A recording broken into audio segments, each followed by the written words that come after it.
Hello again. Welcome to the show. This is the Scott. They coming for you? I don't know what's going on. What is that? A fire? That's Fire truck? that's a fire truck. Yeah. Wasn't me. Okay. It wasn't me. Okay, Shaggy. Very nice. Hopefully, it's not a fire at the MGM. They've kind of had a bad track record with that. Anyway, hey, it's the Back to the Window crew. I'm Scott Steen, lead handicapper at winnersandwhiners.com, and I'm joined by Vegas cool guy, the one and only Scott Rochelle, senior handicapper over winnersandwhiners.com. And together, we do this each and every day, 3 p.m. Eastern, 2 p.m. Central, as Scott and I do our very best to help you guys head back to the window. So make sure you check us out. And make sure you check out all the other great shows here at the Max Wagers Network. You got Midday Money with Sean Higgs. That starts at noon Eastern. Morning Wood with Allie Burns. Wink, wink. Of course, Just Parlays with Chris King and Jim Williams. And then it's us at 3, Scott and Scott. And then 5 p.m. Eastern, you got Lenny Nick and Tim Earl doing game time decisions, bring you up to date on all the injury news, line changes, and things like that. So, good to be here with you guys as we take our end. They broke it up into 4 separate entities doing one bracket each. We're doing the Midwest, and that's exactly what we're doing here, Scott. This is the Kansas bracket, if you will, is the KU plays starting off with, who are they starting off with, Scott? We don't know yet because Wright State plays against Bryant tonight. There you go. They will take. Now I've got them. Now see on my bracket, I've got them. Oh, sorry. No, Texas you're right. Southern. They're playing Texas Southern. Texas Southern. Sorry. They're getting 21.5. We talked about that. Yeah, Arizona's playing Wright State. My bad. All right. So let's start with that game. 21.5 for Texas Southern. This was my God, Scott. This is a Texas Southern team that made a little money for us yesterday as they took care of business against Corpus Christi, Texas A&M style. So 21.5. You like KU? First of all, do you like KU to win this one outright? Scott, you with me? It's not me. I'm telling you. Okay. Can you hear that? Yes, we all hear it, Scott. I don't know why there's some type of high-speed chase or something. Conflagration. They have a high-speed. I'm looking if I see Vin Diesel, for the Fast and Furious. They have a high-speed chase with a fire truck. You could always use reinforcements. What is this? What is this? Airport? You got to bring a little muscle. Airplane rather into a car chase. But yeah, for this one, I'm gonna actually take the points with Texas Southern. Okay. They've been constantly in the NCAA tournament. Of course, they haven't won any games besides the first 4, but they have played recently. Kansas has been, taking a nap since the conference title. I think Texas Southern hangs around. I think that they should do enough in order to actually, I'd say, keep this game within 15 for a decent portion. Of course, Kansas is going to win, but I'll take the points. Okay. You? Yeah, I'm with you. I'm with you. Curdy Flirty says, "Watch out!" Yeah, no shit. I swear they're coming for you, buddy. Yeah, we both like Kansas to move on. We'll take Southern with the points. Then Scott, interesting game there. It's going to be Creighton and San Diego State. It's going to be at the Dickies Arena down there in Texas. By the way, the KU is playing in Indianapolis, so it's where the first round game is for them. Scott, what do you want to believe here? Do you want to believe this San Diego State defense, or do you want to believe they're a typical MAC team that's going to bow out to a Creighton squad that's been playing pretty good basketball? What do you got? I'm going to take Creighton because Creighton had an awful beginning to the year with their overall young roster, and they pieced it together. And Villanova's the 2 seed. Creighton was leading that game with a couple minutes to go. It was a rock fight, which I expect this game to be. I love the under in this game. I think points are going to be at a premium. But I do like Creighton because I just think they're more versatile offensively. Both teams should play well defensively, but Creighton has a little bit more punch from the 3-point line. I think that's enough. I don't like McDermott that much in the tournament, but I like him in this spot. I'll take the Blue Jays. You worry about Nembhard not being there? This team's gone just 3-2 since Nembhard's been gone. 3-2. Once again, they made it to the conference title game and almost beat Villanova. Mm-hmm. So San Diego State, Once again, I faded the Mountain West in the tournament, or at least that's my move this year. Wyoming worked out because I faded them. So I'll go with Creighton and the under. I think at worst this is a pick 'em. I'll take the points Okay. with the Blue Jays and give me the 2. That's how I'm looking at it. I don't think San Diego State really deserves to be favored here. Okay. And next up, we got Iowa and Richmond. That's a 5-12 game. Take me a minute to get to the lines there. I see 10.5. That's what I've got as well. I think you and I are both pretty big fans of this Iowa Hawkeyes team right now. Do you like them laying that many points against this Richmond squad that kind of surprised the world there a little bit? Well, I like Iowa overall to make a decent run in the tournament. However, I'm not going to lie, Princeton offenses kind of scare me in March when they're the underdog and you set a bunch of backdoor screens and you find a bunch of wide open layups. I think Richmond can keep this game close. However, Richmond has had, I believe it's 5 double-digit comeback wins this season, which means one thing. They fall behind by double digits a lot. Right. That's one takeaway there. So if you think Iowa's going to be leading at any point by 14, do you think Richmond can find a way to come back? I do not. I don't. I like the experience of this Richmond team.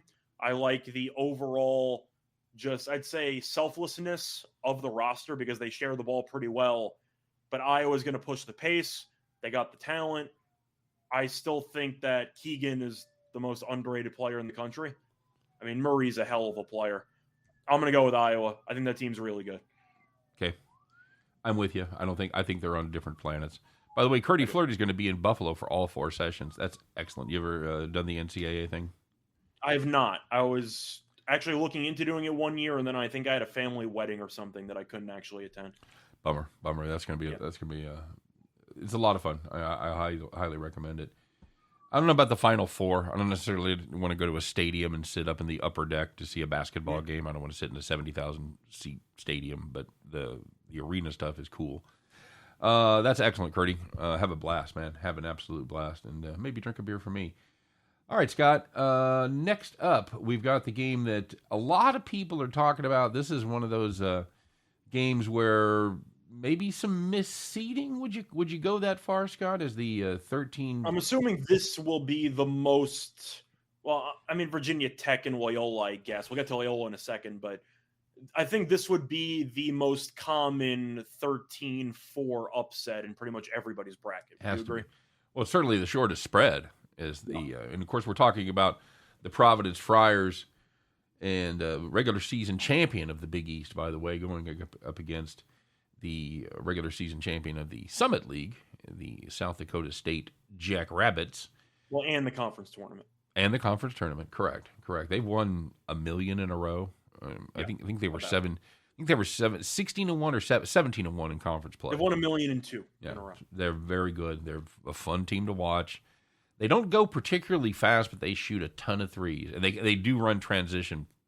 Man, I don't know if I'd say better than anybody, but for a mid-major, they've got a hell of a transition game. In terms of transition offense, I have to assume South Dakota State is minimum top 10. Yeah, gotta be. Providence favored by just 2.5 here, Scott. You're going to get on the trend. It was 2, so there has been a bit of Providence money recently. Does that surprise you?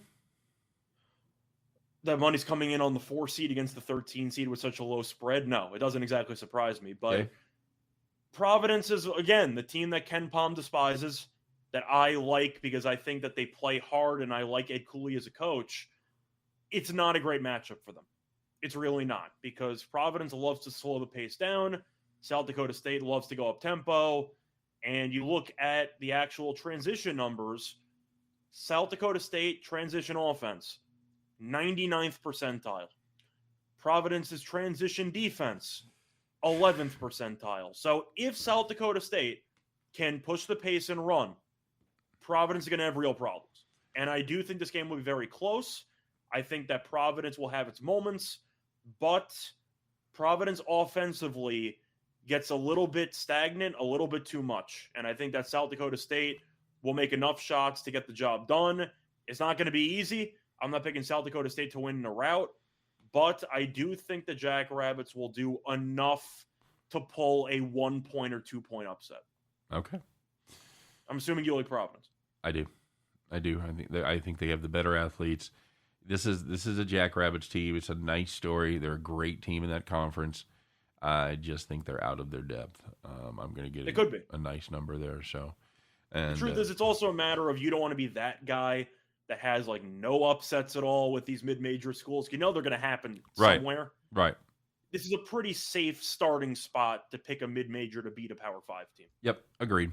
And quick reminder, everybody, if you're watching the video, whether you're watching it on Max Wagers Network or if you're watching it on the Winners and Wonders YouTube channel, please remember to like and subscribe to that particular channel. We appreciate it as always. We're having a lot of success with Max Wagers Network. We want to get everybody from Winners and Wonders over there to make sure you get subscribed to them as well, too. So you're going to see all the great content of not just us, but all the shows I mentioned earlier. All righty. So you and I diverge for the first time on who's moving forward. We're going to go next, Scott, to number 6, LSU against number 11, Iowa State. This is one of the tougher games to pick because LSU got rid of its coach because of the, probe with the investigations, whatever. I guess the counterpoint is I think Will Wade's a crappy basketball coach. So I am looking at LSU as the more talented team. Iowa State scored less than 42 points in like 2 of its last 5 games. Not a good look. Offensively, they're a mess. Iowa State, I just think peaked too early, and they've kind of been in neutral or even below neutral since that point. LSU is fine. They still have good athletes. They're still a top 10 defense in the country. I think the Tigers have too much talent, and I think Eason's the best player on the court. So if you have the best player on the court and you play great defense and you have better athletes, I'll take the Tigers. I'm with you. We talked earlier about this team that they had their top 3 scorers that missed good chunks of the season. They're all back and healthy. Iowa State definitely trending in the wrong direction. I've got the better seed moving on there. Scott, your alma mater, the Colgate. No, I'm kidding. Wisconsin Badgers, number 3 seed, taking on the Fighting Toothpaste Tubes in Colgate. Colgate is kind of a fun story, Scott. This is a team, again, that can shoot the threes. They're the kind of team, just like South Dakota State, if they get hot, if they can make those threes, they could win a couple of games, maybe even make it to the 16. But they got a tough task in those Wisconsin Badgers, Scott, minus 8 points. That game is going to be played there in Milwaukee. That has to be kind of an advantage for the Badgers faithful, I would think, eh? Do you have your team covering here, or is Colgate going to be able to do enough to beat the number? I assume you have them moving on. I have Wisconsin moving on. Truth is, I probably would have them on serious upset alert if it was not in Milwaukee. I think that's a huge boost. But I'm going to take the points because Wisconsin has been the masters of close games the entire season. You look at the record of 1-possession games, it's remarkable, but they've had a lot of them. So the point is, do I think that this Wisconsin team that drains a bunch of clock, I know Johnny Davis is really good, but offensively, they have issues at times. And in a game like this where possessions are at a premium, I really don't want to lay 8 points with a team that lost to Nebraska at home in its final regular season game and then lost to Michigan State. So even though I do think Wisconsin will move on, I still think this team is starting to show signs of decline.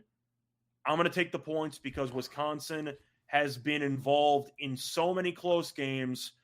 I'm not picking them to win by margin now. Give me Wisconsin by 6. All right. By the way, Earl Sportsbet says LSU could be a Sweet 16 lady. Talent-wise, they can. I agree with that. What do you think about the Wisconsin game? I'll tell you what I do. I like Colgate first half.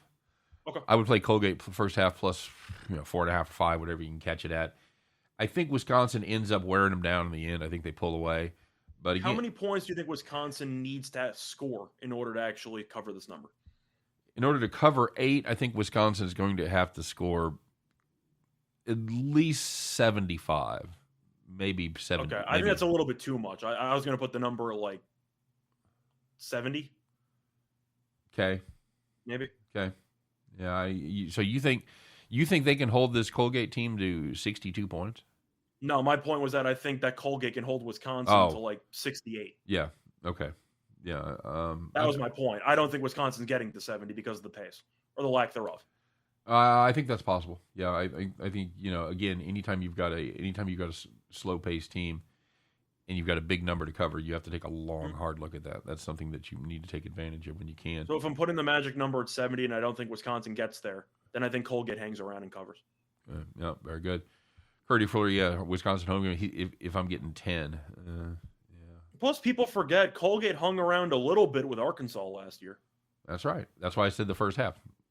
That was Arkansas, right? That wasn't Bama. That was Arkansas. It was Arkansas.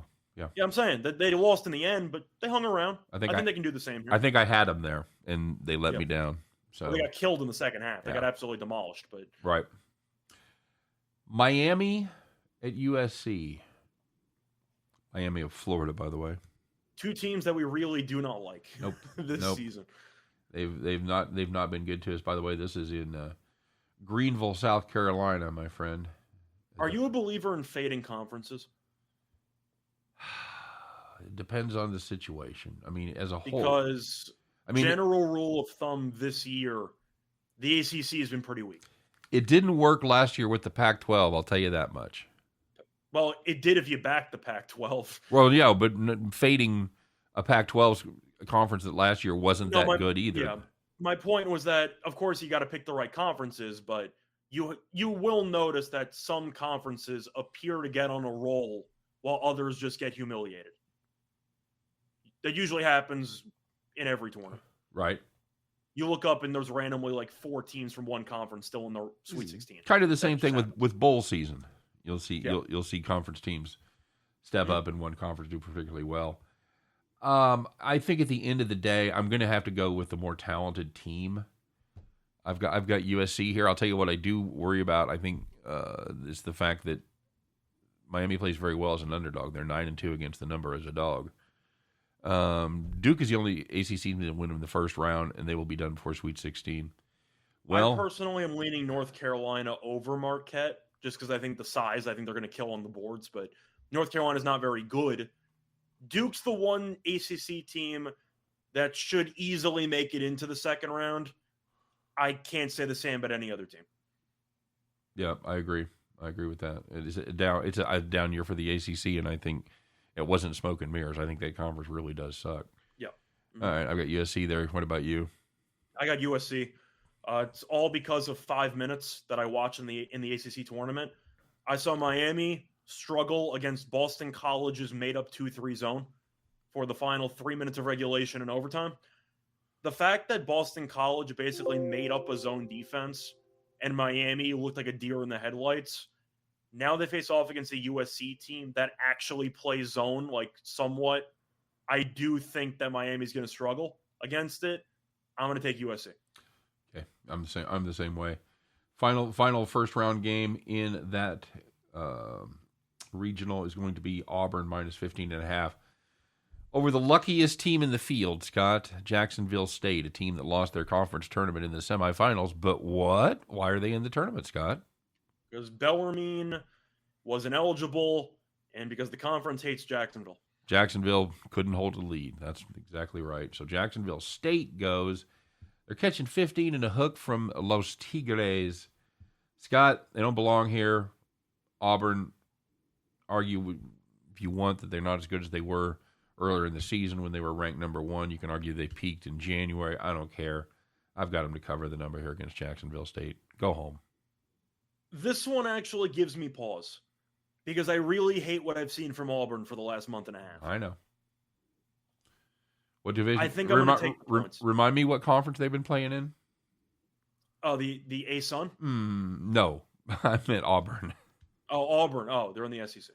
So you didn't like the way they looked against, Kentucky or Vanderbilt or whatever, and now they get Jacksonville State? No. Well, you said Vandy. I didn't like the way they looked against Georgia where they almost lost. But Auburn on paper should win this game by like 30. Like they really should. Mm-hmm. But I think something's wrong with this Auburn team. And maybe it's just because I'm biased, which is definitely possible. I don't want to lay points with Auburn. You might look at it as saying Jacksonville State shouldn't be here. They're going to get embarrassed. On the other hand, you can say that they've been given a second chance that other teams don't have. And maybe they can throw caution into the wind and find a way to lose by 13. Nope. All right. Maybe. Okay. Good I'm enough. not going to bet this game at all. Out of all the games we talked about, I have no interest at all in betting Auburn. Love this game. I'm just staying away. But turn out the lights. The party's over. All right. Either way. All right. Clint, we already talked about it. Which one? We disagree. He likes Providence. I like South Dakota State. Yep. I think that's the only one we disagreed with too. All right. This one for a spread perspective. Yes. Well, do you like the Jacks moving on?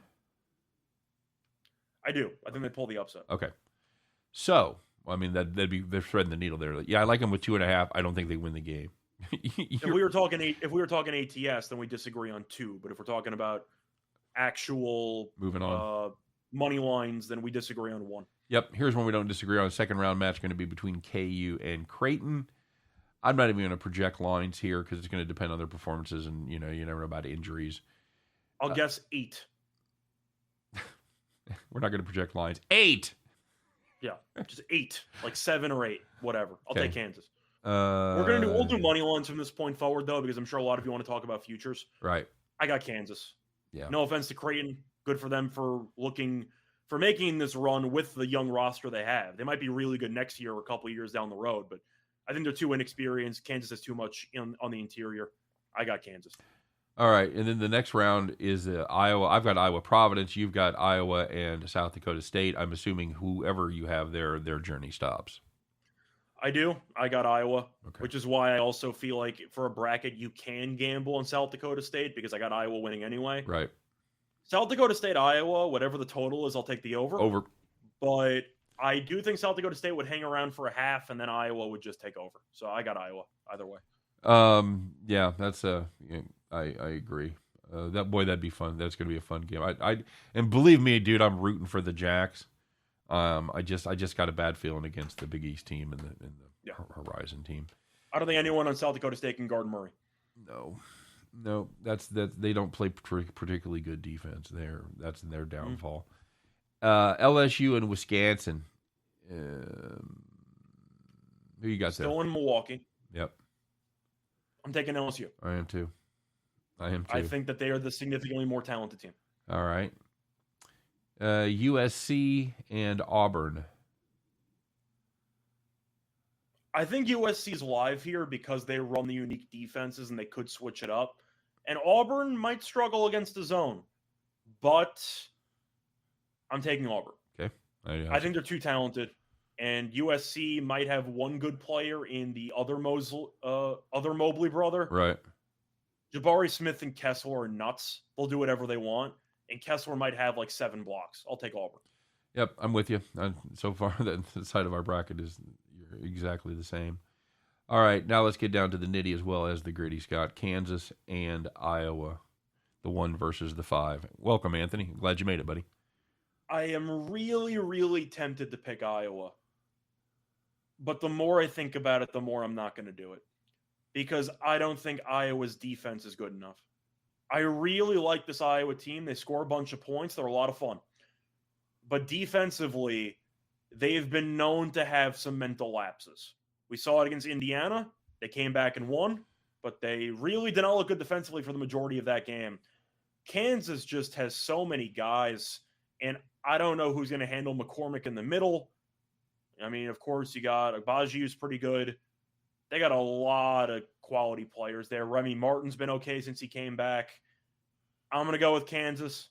Iowa might be the popular upset pick. I think this might be the hardest matchup that Kansas has in this region. But I'm going to take Kansas. I think they're just better. All right. I've got Iowa moving on. Okay, cool. You want to give your case? Well, it's something that you talk about, and I'm surprised that you didn't play this angle.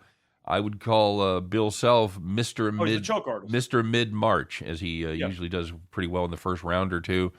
You get to the round of 16, and all fucking bets are off with this KU Jayhawks team. They could shit the bed at any point. Mm-hmm. I have no confidence. Is McCaffrey a great March coach, though? We're going to find out. That's what I'm saying. Like, you can talk about Bill Self choking, because he makes the Sweet 16 or the Elite Eight and they lose. I'm trying to think of any runs McCaffrey's really had. No, and I mean, but they run a different offense this year, Scott, without Luka Garza. And I like they're versatile. They're really good. I like what this offense does. I'm not sure. I know that Kansas is probably going to win the interior battle, but yeah. I think Iowa can make them pay from the perimeter. I like Iowa moving on there, bud. I'm assuming it'll be a short spread. Like, I know we're not guessing full spreads here, but 3.5. I think it'll be somewhere in between 0 and in between Pick'em and 3.5. I was going to say 2.5 to 3.5. Yeah, I'm going to say it's somewhere in that range. I'm going to go with Kansas, but it's going to be very close. And again, we'll have 2 games under our belts for both of those teams, so that will probably have more effect on the line than anything else. If Kansas scrapes by, Texas Southern, if they beat Texas Southern by 5, and Iowa's been dominating, you're going to see a really short line there, no question about it. LSU and Wisconsin, Scott. We already had that. Oh, I'm sorry. LSU and Auburn. My bad.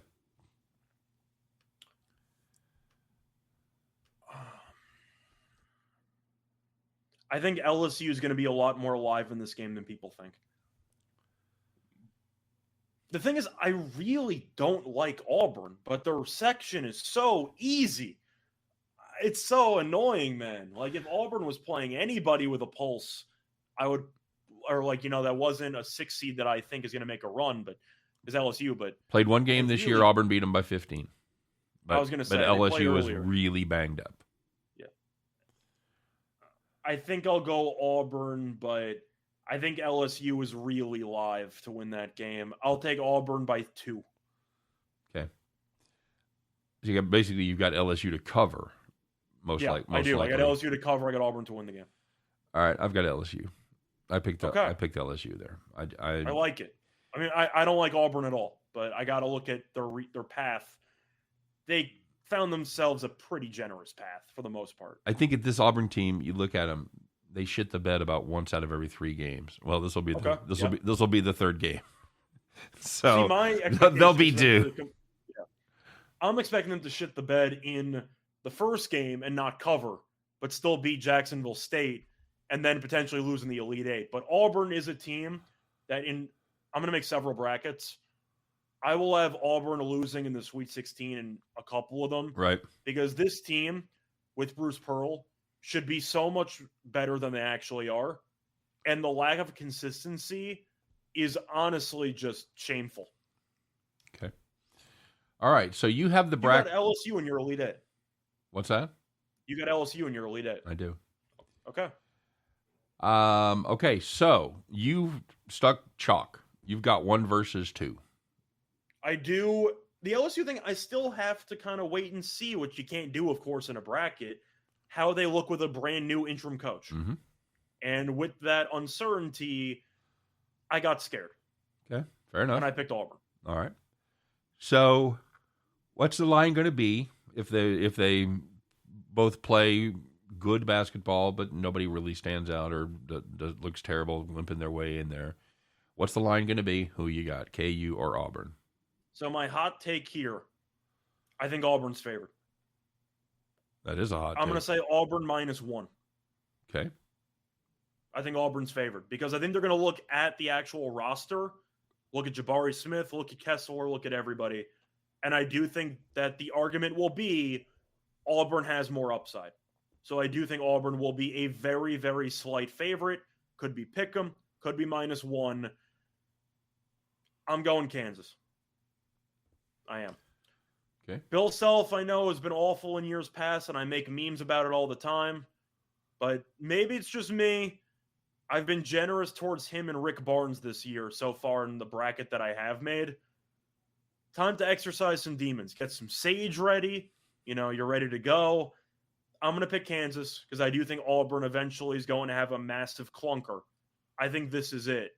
But I do think Auburn will be a slight favorite. Is that a hot take, or do you see where I'm coming from? I think it's a hot take. I see your logic. I think Kansas is going to be I think they'll be around a 3-point favorite in this one. I think 3 is a bit much, but. Well, I've got a different regional final. I've got. I know you do. I've got. So Iowa we'll focus on mine, and then we'll focus on yours after. Are you still have more? Well, I was going to say, you think it's 3. Why do you think Kansas would be favored by 3? I think they're the more talented team, and I think there's a lot better chance that Auburn won't look as good as Kansas in the first 3 games of the tournament.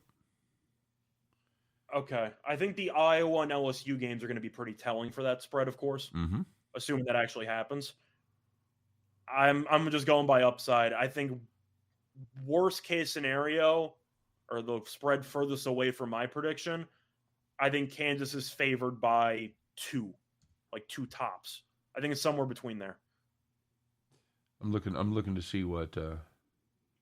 So Ken Palm's got Kansas basically a point better than Auburn. That's what I'm saying. So I said 1, but I think Auburn will be favored by that time. But and I think I guess my question for you now, I think if KU gets to that spot, they'll have looked better than Auburn in the tournament. That's my projection. Okay. And now it's time to talk about your prediction here. Mm-hmm. You have LSU, Yep. the 6th seed, Correct. against Auburn. No, I have LSU against against Iowa. Against Iowa. Yep. Sorry, which is a hell of a matchup. I'll have fun watching that. The 5-6. Yep, correct. What are you picking for spread? I'm assuming Iowa would be favored. Yep. My guess would be Iowa -3. That was right in my wheels. I was going to say 3.5 to 4. So that's right. Okay. That's right. The spot I was thinking.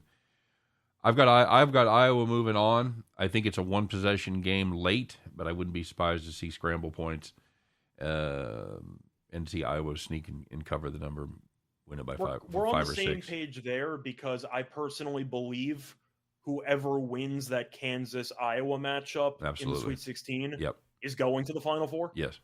Agreed. So that's where we, cross. But I do think that's the matchup that you should keep an eye on. Auburn on paper, people will keep backing. At some point, you throw the paper out when you constantly underachieve. Agreed. So, all right. So there you have it, everybody. You've got KU moving to the Final Four. I do. I promise you, I will have some. I will have some brackets with KU as well. Before we fully wrap up, though, I Mhm. do want to quickly look at some of the future odds for teams to make the Final Four. Okay. Yeah, we kind of started to do that the other day, and we really didn't finish up. So yeah, this seems like we were doing it just generally. Now we can actually do a region. we can do it by region as well, right? All right. So. Well, I meant only in the Midwest. We can do the Final Four for the Midwest. Okay. All right. About where the value is. Yeah. All right. Well, it breaks down obviously just like the seeds: Kansas +200, Auburn +250. Then it gets a little hinky as your number 5 seeded Iowa Hawkeyes are the third betting choice at +350. Everybody else double digits, Scott. So pick me one of the favorites. You've got KU +200. You play that? You're going to get involved at just 2-1. I actually wouldn't, because I think you'd be better off just trying to either set up an open parlay or a rollover parlay. I don't know why I would take +200. Right. Agreed. Totally agreed. I mean, at that point, I feel like the futures are only good if you take a long shot, because you're kind of hoping that the entire region collapses around them. Right. So they might catch a couple of low spreads along the way. But for Kansas, of course, they'll be favored in pretty much every game. But you're looking at a spot where if you roll over your winnings for each round, at some point you'll make a lot more than +200. The problem is my opinion. laying the huge number in the first game. Correct. That's your, I mean, but it's basically free money. I mean, you're going to have to lay, I don't know, whatever, 15. No, but think about whatever bet you want to do. You throw in $100. Right. Of course, you're going to bet it first round. You'll turn 100 into like $105, whatever the hell. No. Wait a minute. Not if you take KU in the first round and you bet $100, you're going to win about $12. You said 12. I said 5. Whatever. Okay. All right. So then the next round you bet 112. No. Okay. Then you just keep it going. All right. So you're not talking I think about eventually at that point you will get past +200 odds. Yes. Okay. Yeah, I would agree with that. So that's the rollover parlay, Right. for not aware of what that is. You take your winnings from each round and you just add it to the original bet that you made, and you just keep doing it.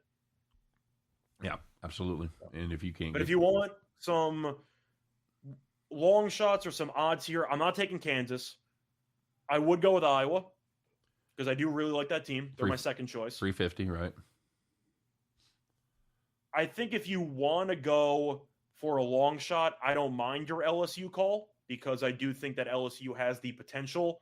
And Wade, I didn't like as a coach. So even with the uncertainty, did you think Wade was a good coach? Because I didn't. No, I thought that team consistently underperformed. I think if you want a serious long shot, I will go with USC at 25-1.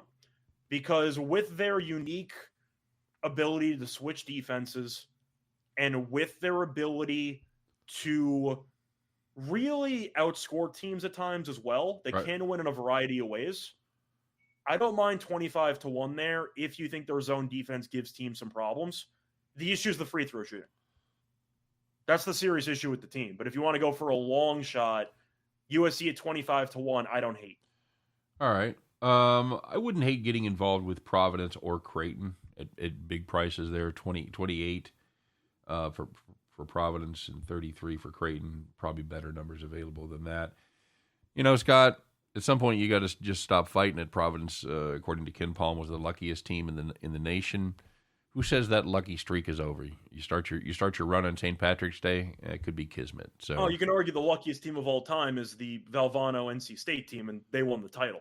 You can still win being very lucky. Yeah, if you look at their run to the conference championship where they had to win the tournament to get in, if you look at that run and then you look at their tournament run in the big dance, yeah. But I'm just talking about, according to the metrics of the team. To win the region, I don't think they have the athletes to beat Auburn or to beat Kansas. No, they're a reason they're 28-1.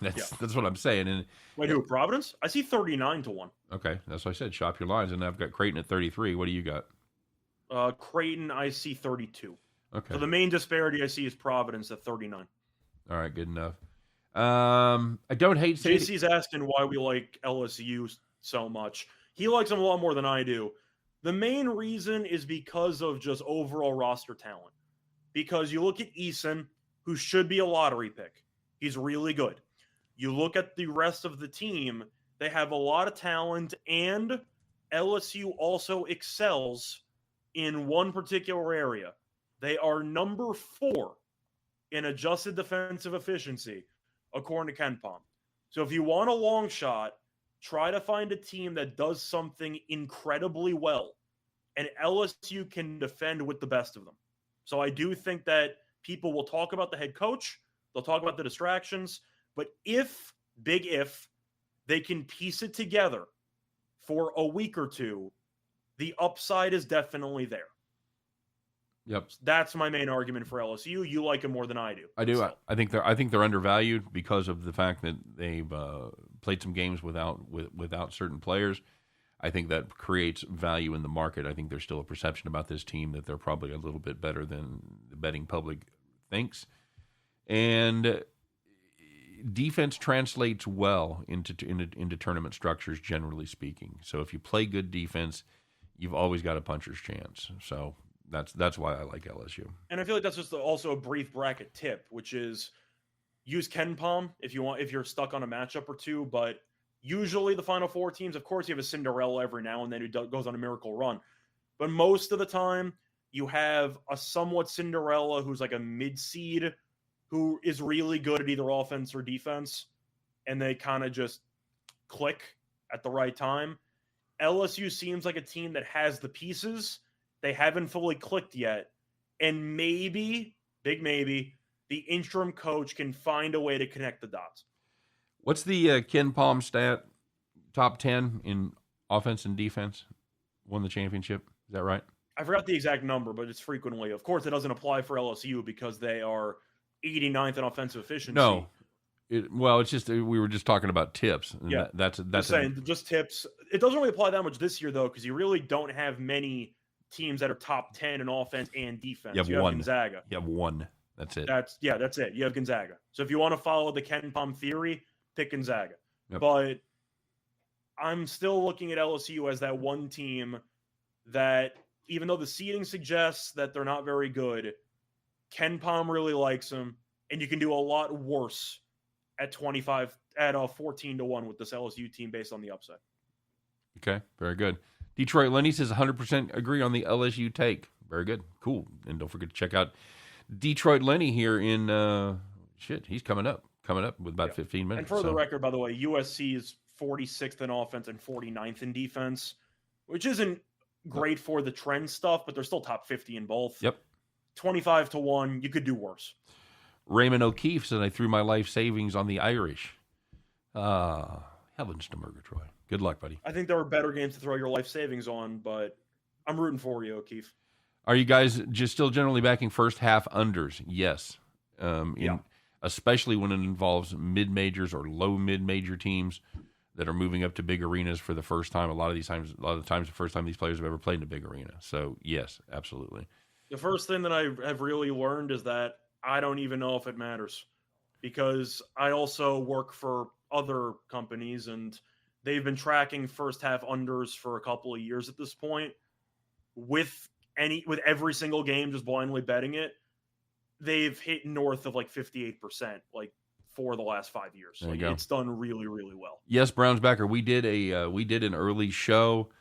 I don't really know. Sometimes there's a little bit of a gap between when we finish the show and when it actually gets posted to YouTube. So don't forget to check it on the Max Wagers Network too, on their YouTube channel. So anyway, all right, buddy, that's about it. You ready? Yeah. All right. What are you gonna go have a little buffet? I'm gonna try to head over to the Bellagio. Then I have the very nice hotel phone call for 3 hours as my friend and I try to coordinate the 6 brackets in our pool. So that'll be fun. And besides that, I'll be at the sports book watching some games, and I'm having some dinner with some co-hosts later. So there you go. Well, it sounds like a good time. Make good decisions. That's what I tell my kids. Make good decisions out there. And you guys make good decisions too. Make sure you bet on mostly winners. All right. And stay tuned. Check out Detroit Lenny doing his thing as they make some game time decisions. Thanks for joining us. Don't forget again to get subscribed to our channel over here at Winners and Winers, as well as our channel over at Max Wagers Network. We appreciate the support. You should Detroit. I would Lenny, but unfortunately, I'm actually leaving Saturday morning. Flying out. Got to go. Unless you win a bunch of money, then you could bump it a day. Yeah, one, you can hit me up on Twitter if you're in Vegas before then. We can still hang out and watch some games. So just let me know. There you go. Detroit Lenny, if the pictures from the parade that he posted on Twitter are any indication, he should definitely be somebody you want to hang with for St. Patrick's Day in Vegas. That's all I'm saying. All right, you guys have a great day. Don't forget to check us out again tomorrow, 3 p.m. Eastern, 2 p.m. Central. We'll wind it up and do it all again. We'll be doing it in the middle of basketball. The balls will be flying. Very good. There he lives in Vegas. All right, so Lenny, hit me up. We'll watch some games. All right. You guys have a great day. Thanks for watching. Check us out tomorrow, 3 p.m. Eastern, 2 p.m. Central. Scott and I, once again, will do our very best to help you in the journey to head back to the window. We'll see you then.